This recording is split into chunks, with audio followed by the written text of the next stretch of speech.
नमस्कार बंधुरा पाँचमिशाली रान्नाघरे आपनादेर सकलके स्वागत। आज के बानिये देखाबो कुमड़ो आलुर छक्का।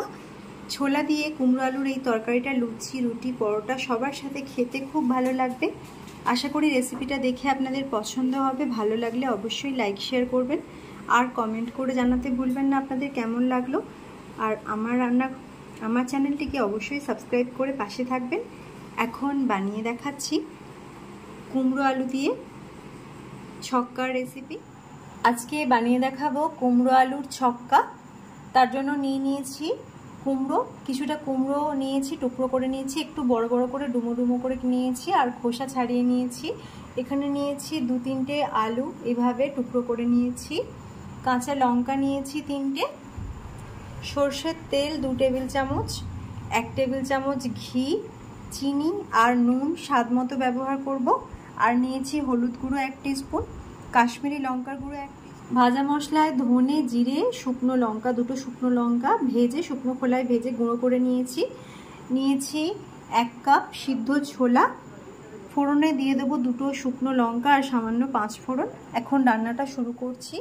এখন কড়াইতে তেল দিয়ে দিচ্ছি, তেলটা গরম করে ফোড়ন ভেজে নিতে হবে। দিয়ে দিচ্ছি ফোড়ন। ফোড়নটাকে একটু ভালো করে নেড়েচেড়ে ভেজে নিচ্ছি। ফোড়ন ভেজে নিয়েছি, এবার আলুগুলো ভেজে নিতে হবে। আলু ভেজে নেওয়ার জন্য আলুগুলো কড়াইতে তুলে দিয়ে এর মধ্যে সামান্য নুন মিশিয়ে ভাজবো, তাতে আলুটা একটু নরম হয়ে যাবে। এখন একটু ভেজে নিচ্ছি। আলুটা ভেজে নেওয়ার পর এবার এর মধ্যে দিয়ে দিচ্ছি কুমড়ো। কুমড়োগুলোকে ভেজে নিতে হবে।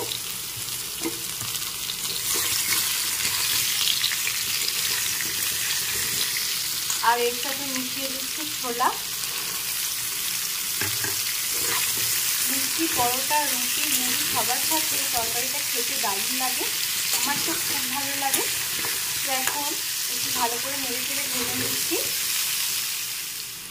কুমড়ো আর সিদ্ধ ছোলাটা 2 মিনিট ভেজে নেওয়ার পর এর মধ্যে দিয়ে দিচ্ছি হলুদ গুঁড়ো, দিয়ে দিচ্ছি কাশ্মীরি লঙ্কার গুঁড়োটা রং হওয়ার জন্য নিয়েছি, আর কাঁচা লঙ্কাগুলো মিশিয়ে দিচ্ছি। নিরামিষ একটা তরকারি, পুজোর দিন বা নিরামিষের দিনেও বানিয়ে নেওয়া যেতে পারে। 2 মিনিট নেড়ে চেড়ে নিয়েছি। এবার দিয়ে দিচ্ছি আরও একটু স্বাদ মতো নুন।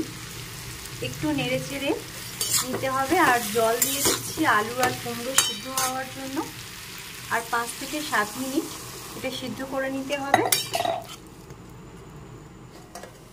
প্রায় 5-7 মিনিট মতো হয়ে গেছে। ঢাকনা দিয়ে ঢেকে সিদ্ধ করে নিতে হবে।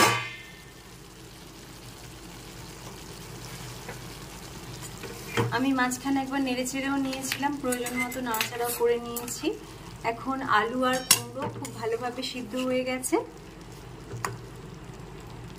একদম রেডি হয়ে গেছে কুমড়ো আলু দিয়ে ছক্কার রেসিপি। এবার দিয়ে দিচ্ছি এর মধ্যে চিনি আর দিয়ে দিচ্ছি ভাজা মশলা। ভালো করে নেড়েচেড়ে মিশিয়ে নিতে হবে। সাথে দিয়ে দেব ঘি। খুব ভালো করে নেড়েচেড়ে মিশিয়ে নিচ্ছি।